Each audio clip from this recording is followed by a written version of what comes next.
وسلم على رسوله الكريم أما بعد فقد قال الله تبارك وتعالى في القرآن المجيد والفرقان الحميد أعوذ بالله من الشيطان الرجيم بسم الله الرحمن الرحيم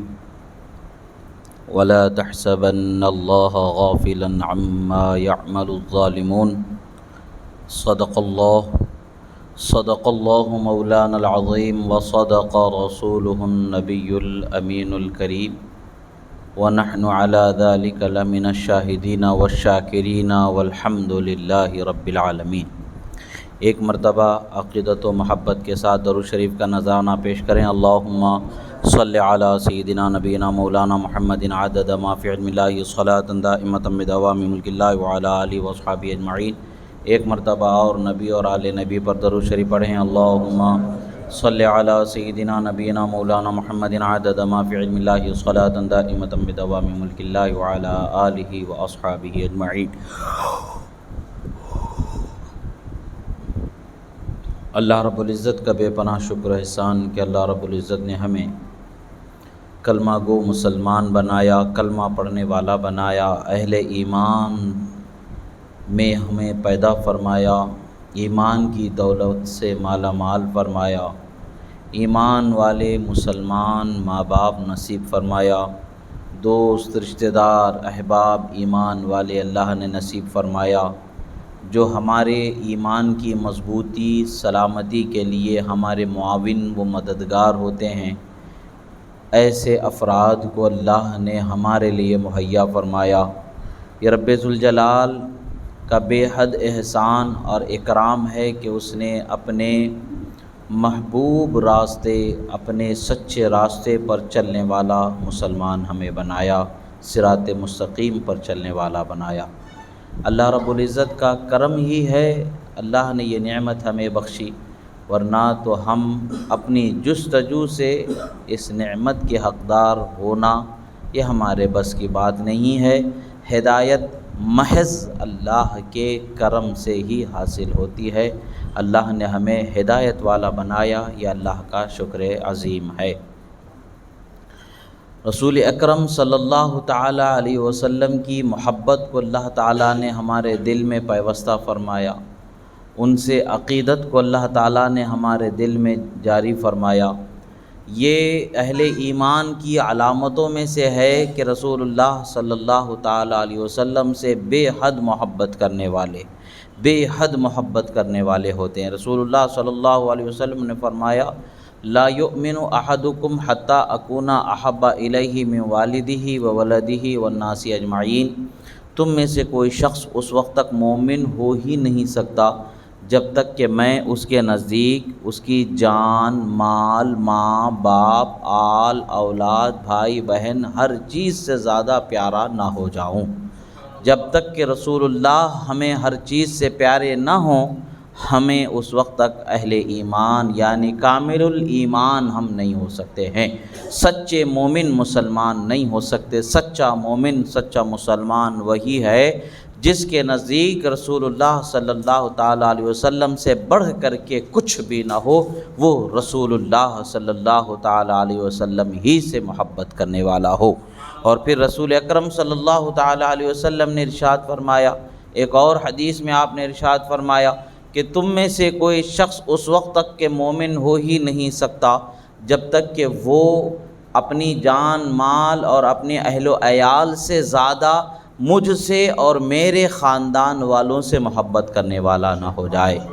یہ اللہ کے رسول صلی اللہ تعالیٰ علیہ وسلم کا فرمان ہمیں بتاتا ہے کہ ہمیں اللہ کے رسول سے بھی محبت کرنی ہے اور آپ کی آل رسول سے بھی محبت کرنی ہے۔ یہ محبت ایمان کا تقاضا ہے جو اللہ نے قرآن مجید میں ارشاد فرمایا، لا اسألکم علیہ اجرا الا المودۃ فی القربی۔ اے میرے حبیب، آپ اعلان فرما دو، ارشاد فرما دو کہ تمہیں جو دولت ایمان عطا کی گئی ہے، جو اللہ کا پیغام پہنچایا گیا ہے، ہدایت کے راستہ دکھایا گیا ہے، ہدایت کا پیروی کار بنایا ہے، قرآن تم تک کے پہنچایا، یہ ساری نعمتیں پہنچانے کا بدلہ عوض تم سے مال و دولت کی صورت میں کچھ نہیں مطلوب ہے، اگر کچھ مطلوب ہے، اگر کچھ چاہیے تو صرف اور صرف میری اہل بیت سے محبت کرنے والے ہو جاؤ۔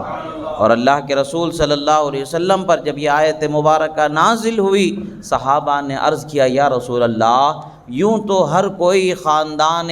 عرب میں، عربستان کا کوئی قبیلہ، کوئی خاندان ایسا نہیں کہ جس سے آپ کی رشتہ داری نہ ہو، ہر خاندان سے، ہر قبیلے سے رشتہ داری ہے، کہیں نہ کہیں اوپر سے اس قبیلے سے رشتہ داری نکل ہی جاتی ہے، آخر وہ آپ کے کون سے رشتہ دار ہیں، کون سی اہل بیت ہیں کہ جن سے ہمیں محبت کرنے کا خدا نے حکم عطا فرمایا ہے؟ سرکار فرماتے ہیں وہ علی، وہ فاطمہ، وہ حسن، وہ حسین ہیں۔ اللہ کے رسول صلی اللہ تعالی علیہ وسلم کا یہ فرمان ہمیں بتاتا ہے، اور جب کہ صحابہ ابھی موجود ہیں، کربلا کا واقعہ جو رونما ہوا، موجود اس وقت پر وہ صحابہ ہیں کہ جن کے سامنے قرآن اترا کرتا تھا، اس وقت پر وہ صحابہ موجود ہیں کہ جن کے سامنے جبرائیل امین وحی لے کر کے آیا کرتے تھے۔ یہ تمام ہیں ہونے کے باوجود، ان واقعات کو جاننے کے باوجود، جب کسی انسان کی عقل پر شیطان کا قبضہ ہو جاتا ہے، دولت اور حکومت کا نشہ طاری ہو جاتا ہے، تو وہ حقدار کے حق کو نہ پہچانتے ہوئے وہ اپنے ظلم و ستم کے بازار کو گرم کر دیتا ہے، اور اس قدر شقی و بدبخت ہو جاتا ہے کہ جس کی مثال نظر نہیں آتی ہے۔ انہی شقی و بدبخت ظالم انسانوں میں سے ایک یزید بھی تھا جس نے اہل بیت اطہار پر ظلم کیا، رسول اللہ کے لخت جگر حضرت امام حسین پر ظلم کیا، اور آپ کے آل و اعوان و انصار پر ظلم کیا۔ کتنے صحابہ رسول اللہ صلی اللہ علیہ وسلم کے امام حسین کے ساتھ شہید ہوئے ہیں، اور کتنے ہی جلیل القدر تابعین شہید ہوئے ہیں، کتنے ہی اہل بیت اطہار کے خاندان کے اولو العزم ہستیوں نے جام شہادت کو نوش فرمایا ہے۔ جب حضرت امام حسین شہید کربلا رضی اللہ تعالی عنہ کا سر مبارک ابن زیاد کے دربار میں پہنچ گیا، اب وہاں سے یزید کے دربار میں پہنچایا جانا ہے۔ آپ دیکھیں کہ کسی مرنے والے کی موت اگر ہو جاتی ہے، خواہ وہ دوست ہو، خواہ وہ دشمن ہو، وہ سلوک کیا کیا کرتے ہیں؟ ان کی تجہیز و تکفین کا اہتمام کیا جاتا ہے، پہلے دفنانے کا اہتمام کیا جاتا ہے، اور دفنانے کے بعد میں ان کی جو ذمہ داریاں ہیں اس کو پورا کیا جاتا ہے۔ مگر یہاں پر جو لوگ یہ دعویٰ رکھتے ہیں کہ یزید اس پر راضی نہیں تھا، یزید اس پر راضی نہیں تھا، یہ ان کی بکواس اور ان کے جھوٹے دعووں کی دلیل ہے کہ یزید کے دربار تک کے امام حسین اور آپ کے چاہنے والوں کے سروں کو پہنچائے جانے کا کیا مطلب ہے؟ کیا یہ حکم وہیں سے نہیں آ سکتا تھا؟ اگر یزید کو پتہ ہی نہیں ہے تو پھر سروں کو کیوں بھیجا جا رہا ہے؟ سروں کا مطالبہ کیوں ہو رہا ہے؟ یہ سب دھوکہ دہی کی باتیں، یہ اپنی قبر میں جواب دینے والے ہیں جو یزید کے حمایتی ہیں۔ ہمیں تو اس کی فکر نہیں کہ ان کی قبر میں کیا ہونے والا ہے، ہمیں تو اپنی قبر کی فکر ہے کہ جب ہمیں رسول اللہ کا دیدار قبر میں نصیب ہو جائے گا اور ہم سے سوال ہوگا کہ یہ کون ہے، ان کا کیا کہنا، تمہارے دنیا میں ان کے متعلق تمہارا کیا کہنا تھا، تو ہم بلا خوف لومۃ لائم، بلا جھجک یہی کہیں گے کہ اللہ کے رسول ہیں، یہ اللہ کے رسول ہیں، یہ اللہ کے رسول ہیں۔ یہ بولی ہماری زبانوں پر جاری ہو جائے گی، اور رسول اللہ کے بارگاہ میں اگر اجازت مل جائے، اگر موقع مل جائے تو ضرور ہم عرض کریں گے، اے اللہ کے رسول، ہم آپ کے بھی سچے وفادار ہیں اور آپ کے اہل بیت کے بھی سچے وفادار ہیں، کہ جب ہمیں موقع مل جائے تو ضرور ہم عرض کریں گے۔ وہ خدا کی مرضی ہے، جس کو جتنا گفتگو کا موقع مل جائے سو مل جائے، جس کے حصے میں جو نعمت آنی ہے سو آ جائے۔ جب یزید کے دربار کی طرف لے جایا جا رہا تھا، آپ حضرات کو ایک حدیث سنائیں کہ اللہ کے رسول صلی اللہ علیہ وسلم نے فرمایا، جو حدیث کا مفہوم ہے، جو میری اہل بیت کے ساتھ بھلائی کا سلوک کرتے ہیں، اگر میری اہل بیت اس کا بدلہ نہ دے سکنے کی حالت میں ہیں، اگر وہ بدلہ نہ چکا سکے تو پریشان نہ ہو، میں اس کا بدلہ عطا کرنے والا ہوں، میں اس کی جزا دینے والا ہوں۔ تو جب رسول اللہ کے اہل بیت کے ساتھ جب کوئی بندہ حسن سلوک کرتا ہے، اچھا سلوک کرتا ہے، تو اس کو کیسے بدلہ عطا ہوتا ہے، یہاں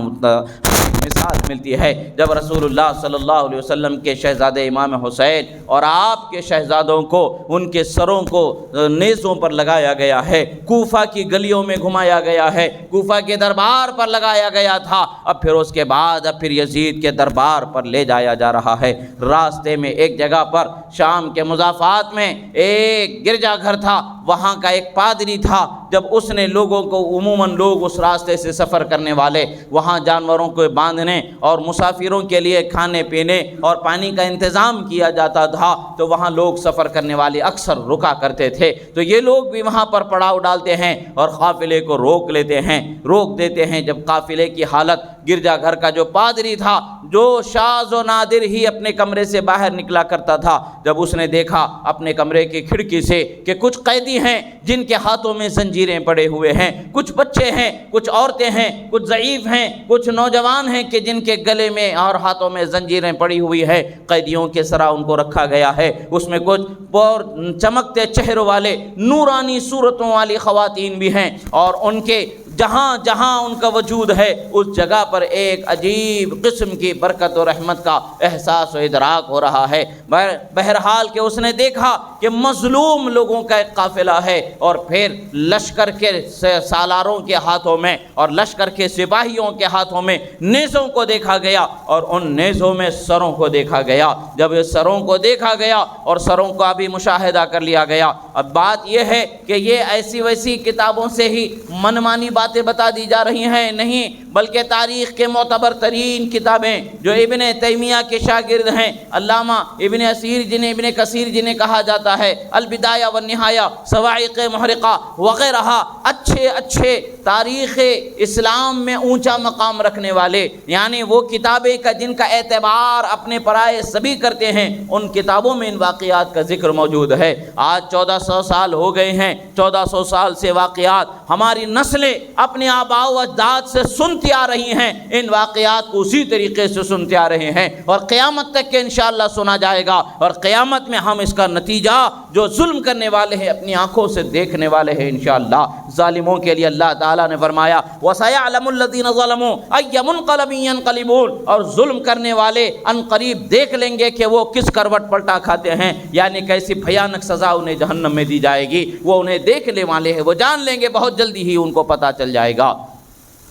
معاملہ جب وہاں پہنچا، اس گرجا گھر کا جو پادری تھا اس نے دیکھا کہ ان کے ساتھ حسن سلوک کرنا چاہیے، دل میں خیال آیا، وہ آتا ہے امیر لشکر کے پاس جاتا ہے، کہتا ہے یہ کون لوگ ہیں، کہاں لے جا رہے ہو، کیا معاملہ ہے، کیا ماجرا ہے؟ جواب میں کہا جاتا ہے کہ یہ بادشاہ وقت کے خلاف آنے والے، اس کی بادشاہت کو تسلیم نہ کرنے والے ہیں۔ جب ان کے خاندان والوں کے متعلق سے پوچھا جاتا ہے، بتا دیا جاتا ہے، معاذ اللہ بڑے فخر کے ساتھ بتایا جاتا ہے، یہ بنت رسول حضرت خاتون جنت فاطمہ زہرا کے شہزادے حضرت امام حسین کا سر ہے، یہ ان کے شہزادوں کا، یہ ان کے فلاں رشتہ دار کا، یہ ان کے فلاں چاہنے والے کا، یہ 72 شہداء کرام کے 72 سروں کی پہچان کرا دی جاتی ہے۔ جب یہ شہداء کرام کے سروں کی پہچان ہو گئی اور خواتین جو قیدی ہیں ان کے متعلق سے بھی پوچھا گیا، جب انہی کے خاندان والوں کے ہیں اس کو پتہ چل گیا، دل میں رحم آ گیا، اس نے کہا کہ میں 10,000 سونے کے سکے تمہیں دوں گا،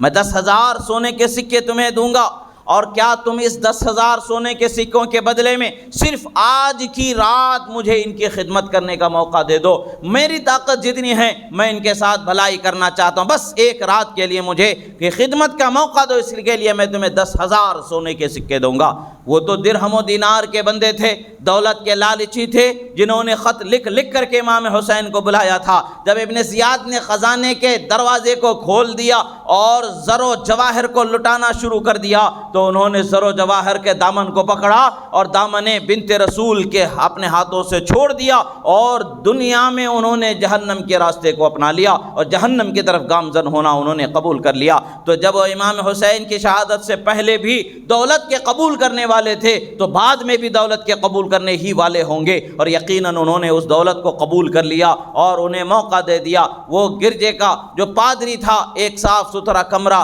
بیویوں کے لیے رکھ دیتا ہے، کہتا ہے میں اگرچہ مسلمان نہیں ہوں، میں اگرچہ تمہارے نانا کا کلمہ پڑھنے والا نہیں ہوں، مگر میرے دل میں تمہارے نانا کی اور تمہارے خاندان کی بڑی عزت و احترام اللہ نے رکھا ہے، میں بڑا ادب و احترام کرتا ہوں، مجھ سے آج کی رات میں جو کچھ ہو سکے گا میں خیر کرنے کی کوشش کروں گا، اگر آپ جو چاہیں، جو چیز کی ضرورت ہو آپ وہ ہم سے طلب کر لیں، ہم آپ کی خدمت میں پیش کر دیں گے۔ جب اس نے وہاں پر بڑے ادب و احترام سے رکھا، حضرت بی بی زینب رضی اللہ تعالیٰ عنہا کا دل بھر آتا ہے، آپ اور آپ کے ساتھ جو خواتین تھیں سبوں کے دل بھر گئے، انہوں نے افسوس کا مظاہرہ کیا، ایک وہ تھے جو اسلام کا دعویٰ رکھنے والے تھے، ایک وہ تھے جو کلمے کا دعویٰ رکھنے والے تھے، ایک وہ تھے جو 5 وقتہ اذانوں کے ساتھ کربلا کے میدان میں بھی نمازیں ادا کر رہے تھے، مگر جب ظلم و بربریت کی بات آتی ہے تو نواسۂ رسول کے جسد اطہر پر، نواسۂ رسول کے جسم مبارک پر گھوڑوں کو دوڑانے سے بھی باز نہیں رکھا، ظلم و ستم کی کسی انتہا کو باز نہیں رکھا۔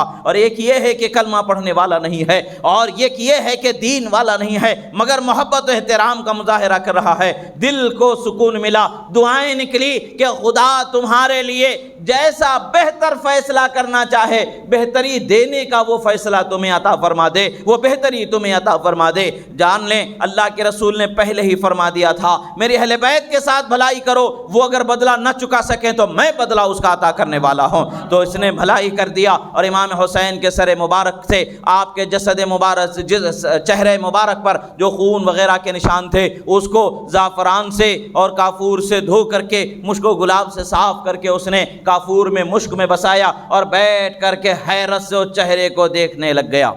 اور کیسے اس کے دل پر اس چہرے کا روب نہ بسے، وہ چہرہ شباہت رسول کا مرجع نظر آتا ہے، وہ شباہت رسول کا مظہر عتم نظر آتا ہے۔ دنیا میں حضرت امام حسن کے بعد امام حسین کے جیسی شباہت کسی اور میں نہیں پائی جاتی ہے، رسول اللہ کے چہرے کی جو شباہت اللہ نے بخشی ہے، وہ چہرہ جو شباہت رسول کا کامل ترین مظہر بنا ہوا ہے، اس چہرے کو دیکھ رہا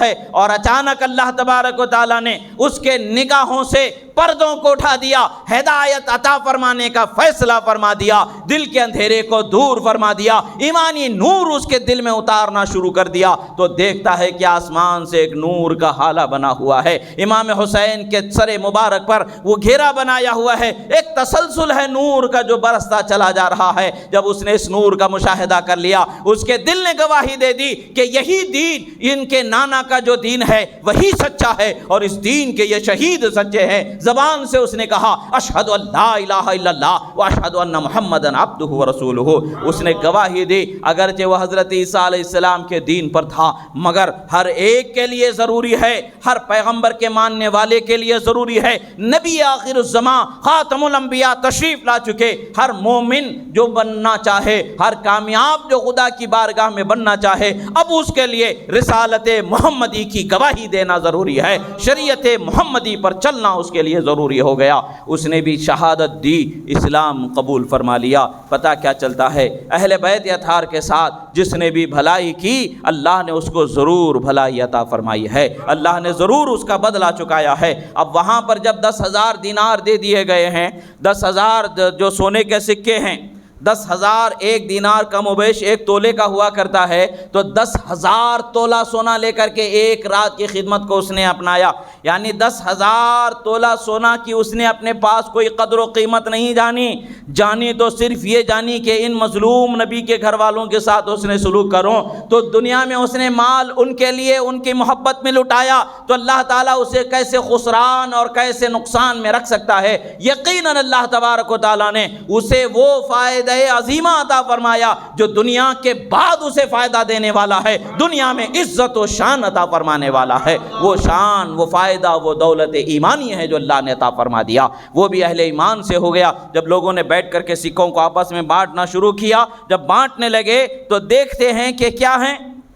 مٹی کے ٹھکریاں بنی ہوئی ہیں، وہ سونے کے سکے مٹی میں بدل چکے ہیں، گویا کہ انہیں بتا دیا گیا ہے، اور مٹی کے ٹھکری کے ایک طرف لکھا ہوا ہے وَلَا تَحْسَبَنَّ اللَّهَ غَافِلًا عَمَّا يَعْمَلُ الظَّالِمُونَ، اور یہ گمان نہ رکھو کہ اللہ تعالیٰ ظالم کے کرتوت سے غافل ہے، خدا ظالم کے ہر فعل سے جانکاری رکھنے والا، آگاہ ہے، مشاہدہ فرما رہا ہے، خدا کو خوب معلوم ہے ظالم نے کیا کیا ظلم کیا ہے، خدا اس سے غافل نہیں ہے۔ پھر دوسری طرف لکھا ہوا تھا وَسَيَعْلَمُ الَّذِينَ ظَلَمُوا أَيَّ مُنْقَلَبٍ يَنْقَلِبُونَ، اور ظلم کرنے والے عنقریب جان لیں کہ کیسے دردناک عذاب میں وہ کروٹیں بدلتے رہیں گے، جہنم کا کیسے ان کا سامنا ہوگا، یہ فرمایا گیا۔ اور اسی میں ایک روایت میں یہ ملتا ہے کہ دیوار پر ایک لوہے کا قلم نمودار ہوتا ہے،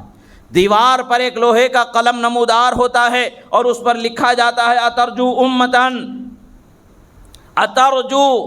امتن قتلت حسینا شفاعت جدہ یوم الحساب، کیا وہ کوئی امت اترجو امتن قتلت حسینا شفاعت جدہ یوم الحساب، فرماتے ہیں کہ ایک شعر لکھا جاتا ہے، کیا وہ لوگ، وہ گروہ، وہ جماعت یہ رسول اللہ صلی اللہ تعالیٰ علیہ وسلم کی شفاعت کی امید رکھ سکتے ہیں؟ یعنی کہا جا رہا ہے کہ کیا وہ گروہ بھی یہ امید رکھتا ہے جس نے حضرت حسین کو شہید کر دیا، قیامت کے دن ان کے نانا کی شفاعت مل جائے؟ جس گروہ نے امام حسین کو شہید کیا، کیا وہ گروہ یہ امید رکھ سکتا ہے، یہ امید رکھتا ہے کہ قیامت میں حسین کے نانا کی شفاعت مل جائے گی؟ پتہ یہی چلتا ہے کہ قاتلان حسین کی شفاعت نہیں ہونے والی ہے، حسین کے قاتلوں کی شفاعت نہیں ہونے والی ہے۔ ابن کثیر میں ایک اور روایت ملتی ہے، وہ روایت کیا ملتی ہے؟ علامہ ابن کثیر ابن عساکر کے حوالے سے لکھتے ہیں، وہ روایت کیا ہے کہ کچھ لوگ جو ہے بلاد روم میں جنگ کرنے کے لیے تشریف لے گئے تھے، جب انہوں نے وہاں پر ایک گرجے کی دیوار پر دیکھا، اس گرجے پر لکھا ہوا تھا اترجو امت قتلت حسینا شفاعت جدہ یوم الحساب، کہ وہاں پر دیوار پر انہوں نے لکھا ہوا دیکھا کہ کیا وہ گروہ جو حسین کو قتل کر دیا ہے، حسین کی نانا کی شفاعت کی امید لگائے بیٹھا ہے، کیا اسے یہ امید ہے کہ شفاعت ہوگی؟ یعنی یہ نفی کے طور پر بتایا جا رہا ہے، خدا کی قسم شفاعت نہیں ہو سکتی ہے، کیونکہ شفاعت انہی کے نانا کرنے والے ہیں جن کو تم نے ظالمانہ قتل کیا ہے۔ اور پھر آگے فرماتے ہیں فَسَأَلُوهُم مَّن كَتَبَ هَذَا، لوگوں نے پوچھا کہ کس نے لکھا ہے، یہ کب لکھا گیا ہے؟ لوگوں نے فقالوا ان هذا مکتوب من قبل مبعث نبیکم ب300 سنہ، فرمایا گیا ہے کہ یہ تمہارے نبی صلی اللہ تعالیٰ علیہ وسلم کے مبعوث کیے جانے سے 300 سال پہلے سے لکھا ہوا ہے، یعنی 300 سال نبی کے اعلان نبوت سے پہلے 300 سال پہلے ہی یہ لکھ دیا گیا تھا کہ حسین کے قاتلوں کی شفاعت نہیں کی جانے والی ہے۔ اور آج حسین کے قاتلوں کی حمایت اور درد لوگوں میں اتنا قدر پیدا ہو گیا ہے، اس قدر یزید کی چاہت پیدا ہو گئی ہے کہ یزید کو جنتی ثابت کرنے، یزید کے لیے ایمان کے ثبوت کے لیے گھوڑے دوڑاتے شروع چلے ہیں، گھوڑے دوڑانے لگ گئے ہیں، نہ جانے کہاں کہاں پہنچیں گے۔ یہ پتہ نہیں کیسی سوچ لوگوں کے فکر میں آ جاتی ہے، پتہ نہیں کیسی بے خوفی لوگوں کے دلوں میں آ جاتی ہے۔ جس نے بھی حسین سے محبت کی وہ جان لے گا کہ ان کا قاتل کبھی جنت میں جا ہی نہیں سکتا ہے۔ جس نے حسین سے محبت کی وہ جانے گا، اور جس نے محبت نہیں کی وہ کیا جانے، اس کو کیا پتہ ہوگا۔ بہرحال وہ اپنی قبر کا ذمہ دار، وہ اپنے عمل و کردار و عقیدہ و فکر کا ذمہ دار، ہم اپنے عقیدہ، ہم اپنے کردار، ہم اپنی فکر، ہم اپنے عمل کے ذمہ دار ہیں۔ اللہ کے رسول نے فرمایا المرء مع من احب، وہی جو انسان جس سے محبت کرے گا اسی کے ساتھ قیامت میں اٹھایا جائے گا، اور ہمیں حسین سے محبت ہے، یقیناً حسین کے ساتھ کل قیامت میں اٹھایا جائے گا۔ امام حسین کی عظمت اللہ تبارک و تعالیٰ نے قیامت میں دکھانی ہے، اور ہم اپنی ماتھے کی آنکھوں سے ضرور دیکھیں گے، اس لیے کہ اللہ کے رسول نے فرما دیا کہ وہ جنتی نوجوانوں کے سردار ہیں۔ حشر میں بھی دیکھیں گے، جنت میں بھی جلوے رسول اللہ کے شہزادوں کے دیکھیں گے، اگر ان کے چاہنے والے ہوں گے، اور اگر ان کے چاہنے والے نہیں ہیں تو جہنم میں سوائے پچھتاوے کے کچھ نہیں ملنے والا ہے۔ رسول اللہ صلی اللہ تعالیٰ علیہ وسلم کے یہ خاندان کے ساتھ جب اس نے حسن سلوک کیا، راہب کو اسلام میسر آ گیا، اب وہ لشکر جب وہاں سے پھر نکلتا ہے دربار یزید میں پہنچایا جاتا ہے۔ اب یزید کے متعلق سے بہت ساری روایتوں کو ذکر کیا گیا ہے، اس میں الگ الگ طریقے کی روایتیں ذکر کر دی گئی۔ یزید کے بچانے والے آج ہی پیدا نہیں ہوئے، اس زمانے سے چلے آ رہے ہیں، یہ اسی زمانے سے چلے آ رہے ہیں جب یزید تخت پر بیٹھا تھا، اس کے بیٹھنے سے پہلے سے چلے آ رہے ہیں جس نے یزید کی حمایت کی، اور آج بھی یزید کے چاہنے والے بہت ہیں۔ حاصل یہی ہے کہ جو صحیح ترین قول ہے، جس کے متعلق سے متکلمین وغیرہ ائمہ اکرام کا جو نظریہ ہے، جو ہمارے نزدیک محقق ہے، یہی ہے کہ یزید کے دربار میں جب امام حسین کے سر مبارک کو پہنچایا گیا تو اس وقت پر کیا کیا گیا، یزید نے اپنے ہاتھ میں جو چھڑی تھی اس چھڑی کو لے کر کے آپ کے ہونٹوں پر مارا تھا، اور یہی کام ابن زیاد نے بھی کیا تھا، ابن زیاد نے بھی کیا تھا۔ اور ابن زیاد نے جب کیا تھا تو اس کو روکنے والے حضرت زید ابن ارقم صحابی تھے۔ جب یزید نے کیا تو حضرت ابو برزہ اسلمی صحابی رسول ہے، یہ دوسرے صحابی ہے۔ بہت سارے لوگ اس واقعات کو دو الگ الگ واقعات ہونے کی وجہ سے ابن تیمیہ کا حوالہ دے کر کے اس کی نفی کر جاتے ہیں، جبکہ ابن تیمیہ کے خاص شاگرد نے دونوں واقعات کو نقل کیا ہے، دونوں واقعات کا ثبوت دیا ہے۔ امام حسین رضی اللہ تعالیٰ عنہ کے سر مبارک کو جب یزید کے دربار میں پیش کیا گیا، اس وقت پر سر مبارک کے ساتھ اس نے بے حرمتی کی۔ اس وقت پر حضرت ابو برزہ اسلمی تھے، انہوں نے روک دیا، اے بدبخت تو وہاں چھڑی سے اپنے تو شغل کر رہا ہے، وہاں چھڑی سے بے ادبی کر رہا ہے جہاں میں نے رسول اللہ کو بارہا بوسہ دیتے ہوئے دیکھا ہے، جہاں میں نے رسول اللہ کو بارہا خوشبو سونگھتے دیکھا ہے، آج تیرا یہ کردار وہاں ظلم کر رہا ہے۔ یعنی سر کو تن سے ان کے جدا کر دینے کے بعد بھی ظلم کا یہ حال ہے کہ یزید کہتا ہے اے کاش کہ آج میرے بزرگ جو غزوہ بدر میں مارے گئے تھے۔ یزید کے کفر پر صراحت کرنے والے یہ اشعار ہیں کہ لیت اشیاخی ببدر شہیدو، کہ اگر میرے بزرگ جو بدر میں مر گئے تھے وہ لوگ دیکھتے کہ کیسے وہ زندہ ہوتے، تو دیکھتے کہ بے شک میں نے ان کا دگنا بدلہ لے لیا ہے۔ ان کا دگنا بدلہ کیسے لیا؟ میں نے اشراف کو، شرافت کے اعلیٰ گھرانے کو میں نے قتل کر دیا ہے، اور میرے باپ دادا کے وہ زمانے کے جو میرے بزرگ ہیں ان لوگوں کا جو خاندان والے مارے گئے ہیں، وہ لوگ زندہ ہوتے جو حالت کفر میں مر گئے ہیں، وہ لوگ اگر زندہ ہوتے تو دیکھتے کہ میں نے کیسا اس کا بدلہ لیا ہے۔ پھر اس کے بعد نے دو اور شعر اس نے لکھا ہے جو صریح کفر پر دلالت کرتے ہیں، جسے صواعق محرقہ میں بھی ذکر کیا گیا ہے۔ بنی ہاشم ملک سے کھیلتے رہے تو نہ کوئی خبر ان کے پاس آئی اور نہ کوئی وحی نازل ہوئی۔ میں عتبہ کی اولاد سے نہ ہوتا اگر میں اولاد احمد سے اس کا بدلہ نہ لیتا جو کچھ انہوں نے کیا تھا۔ یعنی بدر میں جو ہمارے خاندان کے بڑے لوگوں کو انہوں نے مارا تھا اس کا بدلہ اگر میں نہ لیتا تو پھر میں عتبہ کی اولاد ہی سے نہیں ہوتا، اس لیے کہ عتبہ، شیبہ وغیرہ کو بدر کے میدان میں مارا گیا تھا، اس کی اولاد سے ہونا اس نے دعویٰ کیا، اور یہ کہا کہ اس کی اولاد سے ہی نہیں ہوتا اگر میں بدلہ نہ لیا ہوتا۔ یہ صریح کفر پر دلالت کرنے والے اشعار ہیں۔ یہی وجہ ہے کہ یزید ہمارے نزدیک کافر ہے، اور امام احمد ابن حنبل کے قول کے مطابق اس پر حکم کفر ہے، تو یزید کو ہم کبھی اہل ایمان، اہل اسلام سے ہم مانتے ہی نہیں ہیں۔ یزید اہل اسلام، اہل ایمان سے نہیں ہے، وہ اہل کفر و زیغ سے ہے، اور اللہ قیامت میں اس کا عذاب کیسا کرے گا وہ دیکھا جائے گا۔ جب حضرت امام حسین کے سر مبارک کو لا کر کے رکھا گیا تو اس نے چھڑی کو مار مار کر کے بعد میں، جس کو ابن کثیر نے ہی نقل کیا ہے کہ لما وضع رأس الحسین بین ید یزید ابن معاویہ جعل ینکت بقضیب کان فی یدہ، کہتا ہے راوی کہتے ہیں کہ جب امام حسین کے سر مبارک کو یزید کے پاس رکھا گیا، سامنے رکھا گیا، تو یزید نے چھڑی سے مار مار کر کے اس کے ساتھ بے ادبی کرنا شروع کیا۔ تو حضرت ابو برزہ اسلمی جو وہاں پر تشریف فرما تھے وہ کھڑے ہو جاتے ہیں اور کہتے ہیں اے بدبخت، کچھ تو خوف خدا کر، کچھ تو خوف خدا کر، یہ کیا ماجرا ہے، یہ کیا طریقہ ہے کہ کس کے ساتھ تو بدتمیزی کر رہا ہے؟ یہ تو نواس رسول ہے، میں نے اپنی آنکھوں سے دیکھا ہے کہ رسول اللہ انہیں بوسہ دیا کرتے تھے۔ بہرحال جب حالات علاقے کے اس نے دیکھا کہ اس کے خلاف جا رہے ہیں تو رک گیا، وقت کا تقاضا جب اس نے دیکھا کہ خلاف جا رہے تو رک گیا۔ بعد میں یزید نے شہداء کے تمام سروں کو اپنے دارالسلطنت جہاں اس کی حکومت تھی اس کے دروازوں پر باہر ٹنگا دینے کے لیے کہا۔ جب دروازوں پر ٹنگایا گیا، جب شہداء کے سروں کو دروازوں پر ٹنگا دیا گیا، جب دروازوں پر ٹنگا دینے کے بعد میں ایک جلیل القدر تابعی تھے، انہوں نے دیکھا، جیسے ہی دیکھتے ہیں فرماتے ہیں کہ امام حسین کے اس سر مبارک کو دروازے دمشق کے دروازوں پر لٹکا دیے جانے کے بعد میں آپ پر اس قدر گھبراہٹ اور اس قدر خوف طاری ہوا کہ آپ حضرت خالد ابن افراح ہیں، آپ اب اس شہر سے کہیں دور باہر چلے جاتے، اپنے آپ کو چھپا لیتے۔ کچھ وقت گزرنے کے بعد میں کچھ لوگوں سے ان کی ملاقات ہوئی تو لوگوں نے پوچھا کہ حضرت آپ یہ بھاگے بھاگے کہاں پھر رہے، کہاں چلے گئے، کیا معاملہ ہے؟ آپ نے فرمایا کیا نہیں دیکھتے ہو کہ کیسی بلا کا، کیسی مصیبت کا، کیسی آزمائش کا وقت آیا؟ یہ لوگ جاؤ برأسک یا ابن بنت محمد صلی اللہ علیہ وسلم متزملا بدمائہ تزمیلا، فرماتے ہیں کہ لوگ اے بنت محمد فاطمہ زہرا رضی اللہ تعالیٰ عنہا کے شہزادے حسین آپ کے سر انور کو خون آلودہ حالت میں لے کر آئے اور دروازوں سے ٹنگا دیا گیا ہے،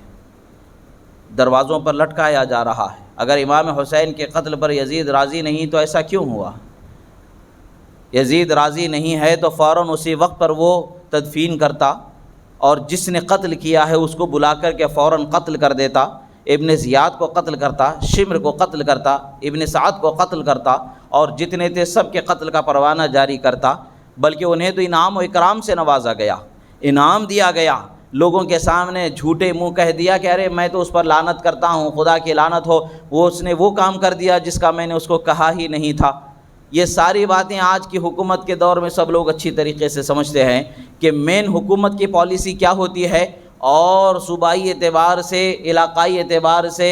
ہر حصے کے اعتبار سے وہ پالیسیز کا عمل کیسے ہوتا ہے، یہ سب لوگ خوب جانتے ہیں۔ اس زمانے میں بھی جانتے تھے کہ بغیر بادشاہ کی اجازت کے کچھ نہیں ہوتا ہے، اس کی مرضی و اجازت ہی سے ہوا ہے اور یقیناً ایسا ہی ہوا ہے۔ یزید کی رضا و خوشنودی ہی سے ہوا ہے، یزید کے چاہنے ہی پر ہوا ہے امام حسین کے ساتھ جو کچھ بھی ہوا ہے۔ الحمدللہ حضرت علامہ سعد الدین تفتازانی علیہ رحمت و رضوان نے اس کا واضح طور پر شرح العقائد میں بیان فرما دیا۔ اب یہ کتاب پڑھے بغیر کسی بھی مکتب فکر کا کوئی بھی عالم نہیں بنتا، مگر افسوس کی بات ہے کہ یہ پڑھ کر کے بھی اس کو بولنا نہیں چاہتے ہیں، تو وہ ان کی مرضی ہے۔ ہمیں امام حسین کی محبت سے کوئی روک نہیں سکتا ہے، چاہے یہ ہمارے جسموں میں دم رہے یا نہ رہے، جسموں میں جان رہے یا نہ رہے، ہماری رگوں میں بہنے والے رگوں میں خون کے قطرے رہے نہ رہیں، اگر قطرہ بہہ بھی جائے تو حسین کا ذکر کرتا ہوا ہوگا، اور ہمارے جسموں میں جان سلامت رہے تو ہماری زبان ان کا ذکر کر رہی ہوگی، اس لیے کہ ان کے ذکر کو رسول اللہ نے ذکر کیا ہے، خدا نے ان کو محبوب رکھا ہے، خدا کے رسول نے ان کو محبوب رکھا ہے، ان کی محبت کو ہم پر قرآن میں فرض کیا گیا ہے، ہم ان سے عقیدت و محبت رکھنے والے ہیں، ان کے ساتھ حسن سلوک اپنے طور پر عقیدت و محبت کے ساتھ رکھنے والے ہیں، اور جو دل آزاری کرنے والے ہیں وہ اپنا ٹھکانہ جانے۔ یزید کے دربار سے جب واپسی ہوئی، امام حسین رضی اللہ تعالیٰ عنہ کے سر مبارک کو لے کر کے جب مدینے کی طرف جانا رہا، مدینے کی طرف جب جانے کی روانگی کا وقت آیا تو کربلا کے راستے سے ہو کر کے گزرنے کا معاملہ ہوا۔ انشاءاللہ اگلی جمعہ میں اگر موقع ہوا تو آگے کے واقعات مدینہ شریف تک کے پہنچنے کے دوسرے واقعات کو بیان کیا جائے گا۔ وقت کی قلت ہے، اللہ تبارک و تعالیٰ کی بارگاہ میں دعا ہے کہ جو کچھ کہا گیا سنا گیا، کہنے میں سننے میں جو غلطی ہوئی اللہ تعالیٰ اسے معاف فرمائے، جو حق و صحیح کہا گیا اللہ تعالیٰ اسے قبول فرمائے، اور ہمارے دلوں میں اس کے رسول صلی اللہ علیہ وسلم کے سچی محبت عطا فرمائے، اہل بیت اطہار کے سچی محبت عطا فرمائے، اہل بیت اطہار سے وابستگی عطا فرمائے، رسول اللہ کے تمام صحابہ کی محبت عطا فرمائے، تمام اہل بیت کی محبت عطا فرمائے، بالخصوص شہداء کربلا امام حسن و امام حسین رضی اللہ تعالی عنہما کی سچی محبت عطا فرمائے، مولائے کائنات خاتون جنت کی سچی محبت عطا فرمائے، سرکار کے تمام ازواج مطہرات سے سچی محبت عطا فرمائے۔ پروردگار ہمارے گناہوں کو معاف فرما، ہمارے دلوں میں ایمان کی عظمت و حلاوت کو پیوستہ فرما، پروردگار گمراہی، بدعقیدگی، ضلالت سے، کفر سے، شرک سے ہماری حفاظت فرما، ایمان و اسلام پر خاتمہ بالخیر عطا فرما، ہمیں اور ہماری آنے والی نسلوں کو قیامت تک کے بدعقیدگی، ظلم، شرک، کفر، ضلالت سے محفوظ فرما، جو پریشان حال ہے ان کی پریشانیوں سے انہیں نجات عطا فرما، جو بیمار ہے انہیں شفا عطا فرما، جو قرض دار ہے انہیں بارک قرض سے سبکدوشی عطا فرما۔ اقول قولی ھذا استغفر اللہ لی ولکم ولسائر المؤمنین وما علینا الا البلاغ المبین برحمتک یا ارحم الراحمین والحمد للہ رب العالمین۔